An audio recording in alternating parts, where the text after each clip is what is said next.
Hey, what's going on, everybody? I am your host, Dragon, and watch as I breathe my fire into your soul with yet another God of War trailer analysis, discussion, dissection, whatever you want to call it. Now, before I say anything else, let me get the elephant out of the room.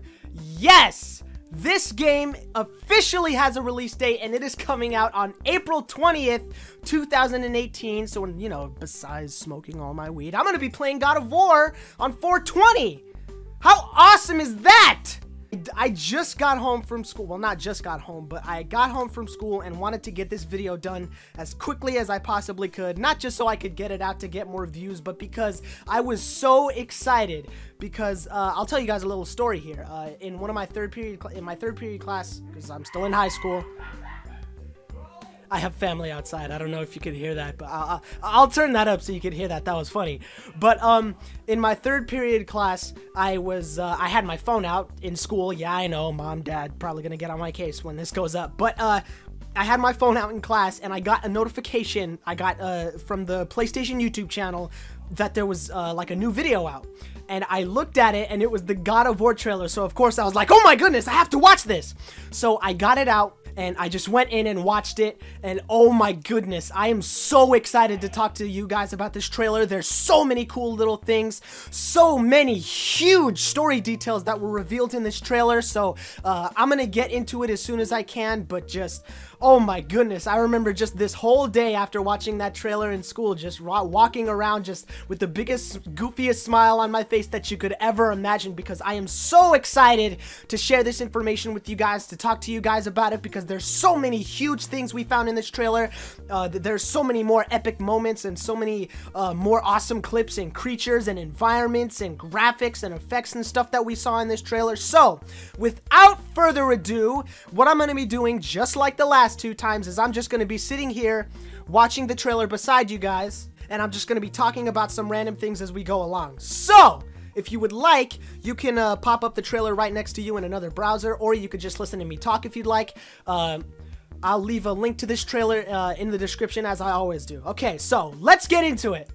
Alright, so this trailer just starts off, and it's immediately very, morbid. It's very gloomy. We see Atreus, which, actually, before I keep watching, let me point this out. Somebody in the comments of the last God of War video, pointed out to me that the son's name is pronounced Atreus. All throughout my last video for the E3 2017 trailer, I was saying Atreus, but it's actually pronounced Atreus. So, viewer, commenter, / subscriber who was in the last video, thank you, because I was so ignorant and dumb, and I just didn't know that his name was actually Atreus. So, just another little thing that I got wrong throughout all of my other videos and everything. So, anyways, let's keep going.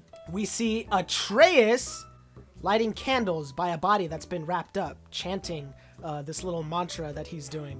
And then right after that, we hear the woman from the last trailer say, "That bow's a little big for you, isn't it?" Atreus replies, "My mother said I would grow into it." Now, one detail that we got in this trailer that I personally didn't know of before was that the woman that has been in the last trailer and who appears also again in this trailer is not actually Atreus's mother, because as we keep watching and the trailer goes on and everything, we find out that the person that was wrapped up in all of that cloth that Atreus was lighting the candles around was actually, sadly enough, Atreus's mother. Now, this is something that was also pointed out to me in the last trailer, on my last video in the comments. Forgive me, I don't remember your guys' usernames, but somebody also said the ashes, the bag that Kratos was holding in the last trailer were actually the ashes of Atreus' mother. And I don't believe, I'll see if I missed it in this trailer, but I still don't believe we have a name for her. So Atreus' mother still might have been a significant character, and obviously she's significant because she made Atreus, duh. But let's keep going. Oh, and we see Kratos go next to the body and say, "You are free." It's really, really sad, and for such an important character in Atreus's life, I'm gonna start saying Atreus again, watch. For such an important character in Atreus's life to already be completely out of the picture, we still have more questions raised. So we now know for a fact that Atreus' mother is, sadly enough, indeed gone. But we still have yet to find out how she died and still who she is, or who she was, sadly enough. And then we hear Atreus give us a huge story detail saying that his mother's last wish was for Kratos and Atreus to take her ashes up to the highest peak in the realms. For what purpose? I'm not completely sure yet, but we know that this is one of the main missions that Kratos and Atreus are going to have throughout their journey. We know that a huge story element of this game is going to be the fact that Atreus and Kratos' mission is to take their the fallen mother's ashes up to the highest peak in the realms. And then Kratos asks a very harrowing question saying, where must we go? And the woman from the last trailer, who I still believe is unnamed, says, to a realm beyond your own. Now, this is very, very interesting because I'm not sure exactly if we're going to see it, but we know that Kratos, because of his, obviously, spoiler alert for God of War 3, because of Kratos' unfortunate, untimely death due to suicide by the Blade of Olympus in God of War 3, we know that Kratos had to go from the Greek realm to the Nordic realm. Now, it has been confirmed by Cory Barlog that the realms do kind of coexist. You know, the Greek realm didn't just evolve into the Norse realm. It's not like an evolutionary type of thing. They do coexist, and they are in different locations, and this is further proven by the fact that this woman right here says you are going to have to go to a realm beyond your own. Now, we're not sure if we're going to see the actual crossing of the realms itself. We don't know if maybe the game is going to open up with Kratos, you know, waking up and then maybe leaving somewhere else.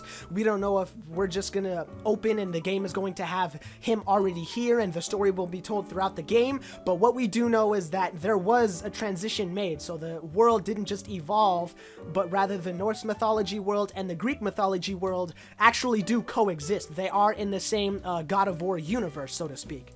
And then we see Kratos and Atreus come across this hung man in this tree in the forest named Mimir, and he claims himself to be the smartest man alive. Now, forgive me for my lack of knowledge of Norse mythology itself.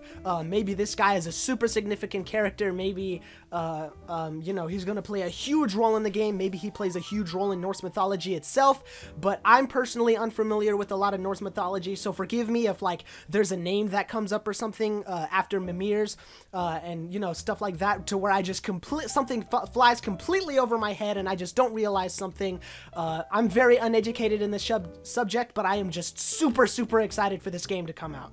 So, let's just keep going. And then we see a little bit more of that comedic tone that I talked about in my previous video in the E3 2017 trailer. Now, if you guys remember, I briefly talked about how Kratos threw the axe at that stone, and the little, I'm not sure what he's called, a dwarf or an elf or something, he was like taken aback and he was like, whoa.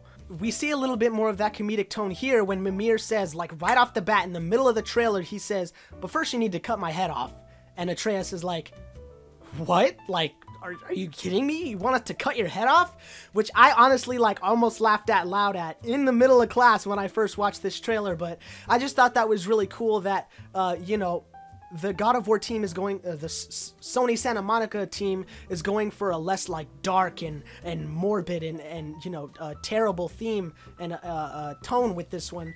It seems that with this game, not only are they trying to rehash gameplay, rehash story, but they're kind of trying to give it a new light and a new lightheartedness to this series and try and show that, you know, even with Kratos' dark past, there is still a light at the end of the tunnel, which I personally really enjoyed.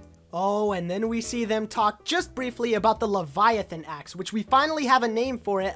I'm not sure if I talked about it in the last video, but we do know for a fact that Kratos' axe is called the Leviathan axe, and with such a mighty, amazing name like that, we know it's obviously a very important weapon. It has also been confirmed that Kratos' shield that we saw briefly in the last trailer and the Leviathan axe are both going to be Kratos' primary source of weaponry. He may get like some side weapons like we saw in God of War Ascension. He might get like augmentations and upgrades to these weapons, but we do know that Atreus' bow and Kratos' axe and shield are going to be the primary sources of combat in this game. Ooh, and then right after that, we see the woman from earlier before say, I know you are a god. Maybe not from this realm, but There's no mistaking it. Now, this is where a huge element of the story gets revealed, and I'll let this trailer keep going for just a second so we can get some more dialogue in. The woman asks, he doesn't know, does he, about your true nature, or his own? This is a super interesting part because we get a huge whiff of what the story is going to be about and what it's going to be like in this game. We know that Kratos and Atreus are obviously very close because they both had to suffer through the death of Atreus' mother, and of course because they're father and son, obviously. But the fact that Atreus doesn't know about his godly nature opens up huge doors for where the story could go.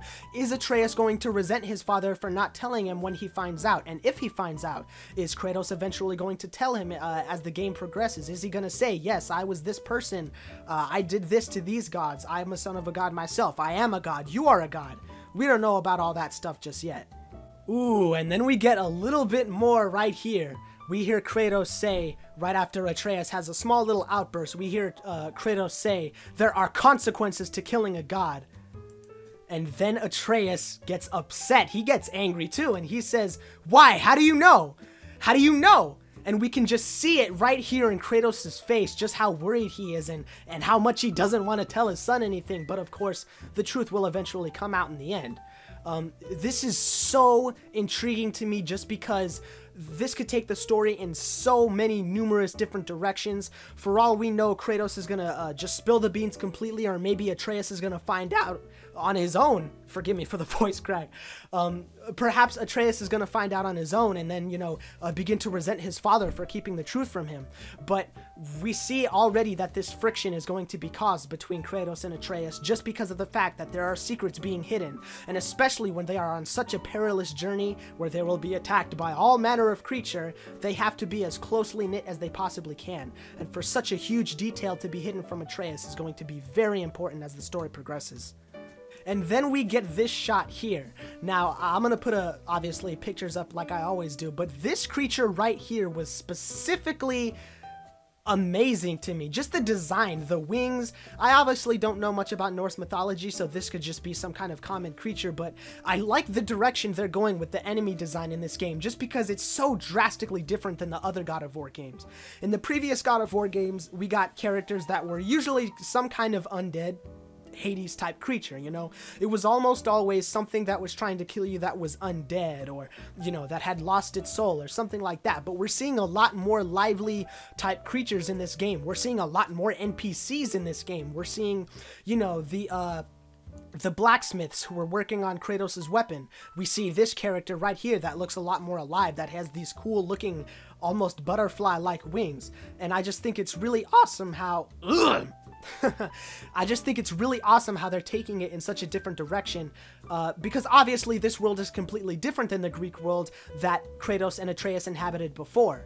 And then Kratos goes on to say the power of this weapon, or any weapon, comes from here, slowly pointing to Atreus' heart with his two fingers, and then saying, but only when tempered by this, and then proceeding to point to his mind. And I just think this is really cool because it's such a small, little, insignificant moment in the trailer, but it just so shows just how much Kratos really does care about raising his son correctly. You know, he is trying to instill in him the best views possible so that they could survive on their journey. And another thing that I think is actually really funny, if we look back at his little finger, Kratos' two little fingers pointing to Atreus' heart, his index and his middle finger are almost as big as Atreus' heart. And it's so crazy because it just shows you how huge Kratos really is. I know it's not super important, but I just thought it was kind of crazy how Kratos has those big meaty claws of his. It was pretty funny, actually. Ooh, and then we get something very interesting as the trailer progresses right here. We see Kratos pounding on this door with his foot, asking for whoever is inside to open the door. Actually, the woman inside is... the person inside is the woman from earlier, but Atreus is in Kratos' arms, unconscious. The woman says this is no ordinary illness. The boy's true nature, your true nature, fights within him. Now, this is also something that's personally confusing for me because... it's so hard to tell exactly where they're going to go with this, because what she may or may not mean by the true nature coming out of him, you know, being inside of him the way it is, that can mean a multitude of things. It could mean that, you know, maybe his godly powers are starting to reveal themselves. Maybe it could mean that because he's a god in a different realm, the fact that he was born in these Norse realms, but he's a god from a different universe is like conflicting with him in his body. But we know that you know, this is obviously going to cause something to occur in the future. It might be drastic, it might only be subtle, it might just be a story element, or it might change Atreus' life for the better or for the worse. We don't really know. What I'm hoping to see, personally, a theory that I have, is that maybe Atreus' powers are going to awaken within him somewhere near the end of the game. You know, maybe he's going to get his own little taste of that Spartan rage that his father has, and maybe who knows, maybe he'll start killing without remorse himself. Obviously, he's not going to just turn into a rage-induced killing machine like Kratos was in the previous God of War games, but just because of who he is and who he descends from, there's a very huge possibility that Atreus may discover a rage within himself, and his godly powers might cause more damage than they can undo. And then this part right here is personally one of the most interesting moments in the trailer for me, because we see Kratos' bandages slowly wrapping off of his arm. And this is so crazy because, as we all know, anybody who's ever played a God of War game, Kratos' chained blades were seared into the meat on his forearm. And you know, those bandages there are obviously meant to cover up the scarring from when those chained blades were there. So for them to be coming off, I'm not sure if it might mean that maybe like his powers are coming back, or like his past is coming back to haunt him in some way, or maybe it's just some flimsy bandages that are literally just falling off. But maybe Atreus is going to see this and immediately, you know, start asking questions. If he sees Kratos' scars, he might become curious.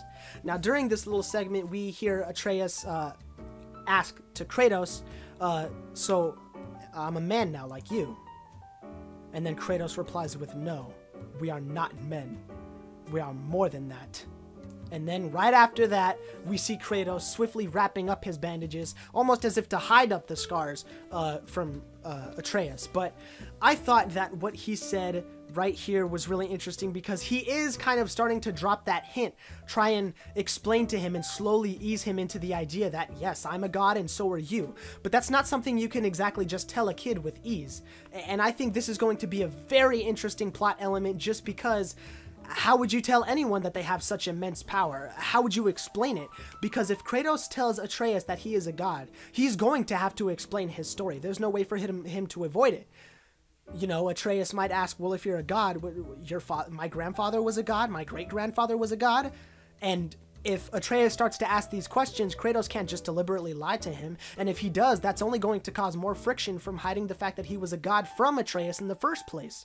So I think that this could go in a multitude of directions. We're not really sure what's going to happen, and I think that the direction that the Sony Santa Monica studio has taken the story is very, very brilliant. I think it's really amazing. The God of War stories have always been very special to me. They've always been extremely interesting, but I think they're taking it in a much... I think the team is taking the storytelling much more seriously, and they're going much more into depth than they ever were before. And I think that's a really good thing, because especially in the this generation of consoles, storytelling has become such a prevalent part of the system and of the PlayStation system and of this generation. Storytelling is becoming so much more prevalent that I think it's very good that they're taking that extra mile to make the story that much more intriguing, because the main thing that always enthralled me in the God of War games was the gameplay. We all know this. The action-packed swinging of the chained blades. You know, in God of War 3, using Helios' head to blind enemies around you. Taking out the claws of Hades and hitting them with a spin attack, then using your magic to attack them with the Cerberus, the soul from Hades. That was always one of the best parts, at least for me, personally, from all of the God of War games. And of course, the combat is going to be very important. It's going to be very fun, at least hopefully, in this game. But I just think it's very good that they're taking that much extra time to add those extra cutscenes to, well, there are no cutscenes, the whole game is one shot, but you know what I mean. The dialogue used to kind of take a back seat to the gameplay in the previous games, but it seems like in this one specifically, they are taking it a lot more seriously, and I really admire that personally. And then we see another really beautiful, interesting shot right here. I really love how the colors of the World Serpent right here just pop out, because we see the World Serpent and Mimir from earlier, as his head was cut off by Kratos and Atreus, standing before, not standing, but you know, Kratos is standing before the World Serpent, holding Mimir's head in his hand. Now, him claiming to be the smartest man alive, we don't know exactly what they could talk about, but in the last trailer, if you guys remember, the World Serpent told Kratos and Atreus in the last trailer he wanted to help them, that he wanted to give them some kind of aid. So maybe Mimir and the World Serpent talking, they might be able to come up with whatever solution that they so desire. For all we know, maybe Kratos and Atreus are just looking for that highest peak, the highest point in the realm that they were talking about, so they can take the mother's ashes. Maybe they're going to find out some kind of power. Maybe they're looking for some other third type of random truth that we don't really know of yet, because obviously there's so much more story to unfold. But I just think this shot is just so beautiful. This game looks so great, and Cory Barlog himself has said that the game will run and look fine on a standard PS4, which is what I have. I don't have a PS4 Pro. I just have the standard regular day one edition PS4 back from 2013 or 2014. So that was good news for me personally, but just this game looks absolutely gorgeous. We see so many amazing shots. We see this shot literally right after the World Serpent one, where this dragon-looking creature, where this dragon-looking creature that looks like it might have some kind of stones or armor on its back, flying through the air. Then we see the woman from earlier in the trailer being pulled away from Kratos through this portal, which we don't know where she's going or who would want to take her. But you know, we know that obviously, since she was able to provide so much guidance to them before, that she might be a more important character than even we think already. It's obvious to see that this woman is going to be a very important character just because she's being very kind to Atreus and Kratos. She's showing them a lot of, she's showing them a lot of kindness, a lot of guidance, giving them a lot of the tips that they're going to need to continue to survive. And I just think that it's very interesting that she was being taken away, because who would want to take her? We're still not 100% sure who the antagonist in this game is going to be, if there is indeed going to be one big antagonist, or maybe a series of antagonists similar to God of War 3. But I just thought that was very interesting, because if somebody would want to take her, that means somebody is trying to jeopardize their mission. As we found out in the last trailer, people from this Norse realm aren't gonna like Kratos and Atreus, because Kratos was from the Greek mythology world and Atreus was born from Kratos. So of course they already are facing a lot of resentment in this new world, so maybe it's just from some random people, the gods of this realm, that are rebelling against Kratos and Atreus for trying to find that highest peak in the realm. Maybe it's some other third entity that we don't know of yet, or maybe it's somebody from Kratos' past who has come back. We don't really know. But I just think that that was really interesting, because that's a huge part right there. That means that they're going to take that old supervillain tactic and go after what Kratos loves instead of going directly at him. And then we see Kratos burst through this door in another scene where it looks like these nun-looking creatures are like floating through. He might be in some kind of heavenly area, or these might just be these creatures that are floating through after commencing some kind of meeting or something. We don't really know, but then we see this kind of funny shot of Atreus looking at them almost as if he's enthralled, like he has a crush or something like that. Of course, we really don't know much about these people. Maybe you guys do if you guys know a little bit more about Norse mythology, because as I said, I'm very lacking in knowledge. But I just thought this was personally pretty funny. And then we see this, and this is so cool. Obviously, you guys know I love dragons, and Atreus says right here, are you sure you can kill something that big? And we just see here looming in the distance right there, this huge looking creature with these red horns and this like a ominous eye right there poking through. And it's just, oh my goodness, it looks so cool, and I cannot wait to take down the creature, like how we see a little preview of in this quick little shot that we get of Kratos diving down to take down the creature with a Leviathan axe. And that is where the trailer concludes, with the classic, amazing new God of War logo, preceded by what really literally made me go, I'll tell you guys a little bit more of the story. Literally, while I was in class, watching this trailer, as I told you guys, I saw this part of the trailer come up with the release date, April 20th, 2018, and I went, oh my gosh! And like 4 people from around me like looked at me like, dude, are you okay? And I was like, yeah, I'm fine, But oh my goodness! I cannot wait for this game to come out. I personally am going to be pre-ordering this game and getting it the first day it comes out because I am so absolutely excited to play this game. I cannot wait for it to come out. We finally have a release date, April 20th, 2018. We got so many more story details in this trailer. We got so much in this game. We got so much information about this game in this one trailer, and oh my goodness, I cannot tell you guys how fast my heart is pounding right now. I love God of War. I love video games. God of War has been a part of my childhood since I was 5 years old and the first one came out, and now we finally know when the next new rehash installment of this game is going to come out, April 20th, 2018. So mark your calendars, everybody. Set your alarm clocks, get your reminders out, put it on your cell phone, put it on an alarm clock, do whatever you gotta do. April 20th, 2018. That is when this game is going to be released upon us. That is when we are finally going to get to play it. And oh my goodness, I cannot wait for this game to be released into the public.